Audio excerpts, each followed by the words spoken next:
Mike, let's talk about the Falcons because we are in this holding pattern for the next 4 weeks until we get back to training camp. And by the end of July, it is go time, and we'll be talking a lot more about things that matter as we start to get ready for the upcoming season. But Phil Yates, who works for ESPN, took issue with the Falcons wide receiver depth. And I just want to point this out. He looked at the depth chart, and he talked about Drake London and Mac Hollins and Scotty Miller, and he says, while the Falcons ran the ball in the highest percentage of plays in the league last year, 51%, and you think it's going to be high this year. I think it'll be even higher. Okay. He says they have two possible stars in London and tight end Kyle Pitts, but they simply must address the wide receiver spot. You agree with that? Well, I mean, Scotty Miller, the plucky Miller, if he gets 25 catches, and you got Jonnu Smith, who's super athletic. He's not your regular tight end. We've talked about that. Pitts is a quasi-wide receiver. Mac Hollins went for about, 700 yards last year with the Raiders? Drake, we think, is going to go for 1,000 this year. I got to be honest, with Bijan Robinson and potentially Cordero Patterson moving around the field, I don't need another wide receiver. I just, with all due respect to Fielding, I just don't think he gets the dynamic of what this offense is going to look like and the personnel and how we're going to use it. I agree. Look, if a name wide receiver gets cut, and the price is right later in the year, if they feel in the preseason they're not getting enough explosive action from the other guys, okay, then maybe you get somebody. But I just think the nature of this offense, you just touched on it. You got tight ends that work as wide receivers, a running back that plays like a wide, actually two, because Cordero Patterson can line about wide too. You're right. So I just think the uniqueness of our team, it doesn't fit into that narrative, so that's, we need another wide receiver. Yeah, and think about this, guys. D-Hop is out there. Nobody signed him yet. Now, he's visited a couple of places. But if we were in desperate, dire need of truly needing another wide receiver, wouldn't we be in the business of talking to D-Hop? I mean, part of the reason Bijan Robinson is so unique for us is because he's going to be used as a pass catcher. Thus, you don't have to worry about him breaking down or having this dreaded, what do we do in year 5? That's right. So, look, I get it. It doesn't look as sexy as some other wide receiver rooms, but I think for how this team's going to work, we're okay. Yeah, I don't think this is as big of a deal as it is perceived to be. Now, I will say this. The whole running the ball, highest percentage of plays, part of that was strategy. I don't need Marcus to blow the game for me, and therefore I'm not going to allow him to throw the ball 29, 45, whatever. Pick the number.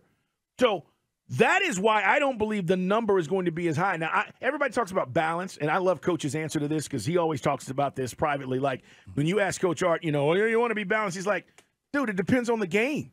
We get in a game – and all of a sudden, the passing game is working. I'm not going away from that because we need to run the ball 50% of the time. So it all depends on the situation. And I think, Mike, that number, it may be 48%, but I don't know if it'll be higher than it was last year because we do have to trust Ritter to be able to throw the ball, which is I get back to 5,200. 5,200. I'm going to have to revise my numbers because we were talking about, and I did this as part of this was the devil's advocate argument that, no, he's only going to throw the ball 15, 18 times a game, and I know it drives you crazy. Yes, so it does. In Tannehill's best year, he threw the ball 481 times, okay? Yeah.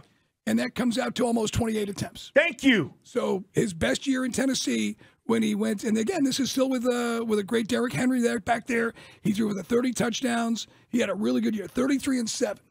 Okay. That's good. That's pretty good. That's good. Oh, yeah, so let's do the math. Look at the numbers. If he gives me 33-7, I'll be ecstatic. Yeah, 481 divided by 17 games equals 28 pass attempts per game. Okay, that's more like it. And this is what I'm saying. Now, I bring up the 5,200 because PFF said that weeks ago where they put out this formula and saying that these are the numbers he's going to have, and we had a lot of fun with it. But those numbers, that's more realistic. Right. So, and by the way, at a 65.5 pass completion percentage. Oh, he can do that. Right. And I think we're going to see that. Hey, one other nugget, and I don't know if this means anything to Falcon fans, but it does, I guess, mean you get a nicer parking space. Falcons have made a couple of promotions in the front office. According to Jonathan Jones of CBS Sports, Kyle Smith has been moved up to assistant GM, and Ryan Pace to director of player personnel. And Ryan Pace came over from Chicago. Yeah. And so just basically kind of reshuffling, I guess, to get new business cards, but those guys get Good move. Kyle is a big part. He's kind of been Terry's right-hand man. Vice president of player personnel since 2021. Yeah, he's been involved, and so that's a good move. And that's a guy that came over from Washington, by the way, that was hired over. So congratulations to those guys. Here's the deal with the front office. Love you guys. Let's go win. Let's go win. Right. Look, team is better. because we are here and we're day in, day out, we're talking Falcons, we're talking to the players. You heard the conversation, an hour with Arthur Smith. I think you guys, especially Falcon fans, listen to the show and listen to all the shows on the station. We know what we've got. The national media doesn't know what this is because it doesn't fit. They don't know. They don't know. It doesn't fit. You got to throw the ball 50 times this year. You don't. Everybody wants to be the Chiefs. Everybody wants Patrick Mahomes. We're going to do it a different way. But I just think because everyone has been so shoehorned into this throwing league, passing. What do you mean run the ball? Yeah, we got a really good football team. Now the question, but again, not going to blow smoke as long as Desmond Ridder handles his business. Would you stop with this? He's going to be fine. I've only had 4 games to see what he's about. For some reason, some weird reason, I'm trusting him. You don't trust anybody. And I don't trust anybody. And I'm trusting him. I am trusting him. He is going to be great. Right. 28 a game, that's more like it. Thank you for revising that number.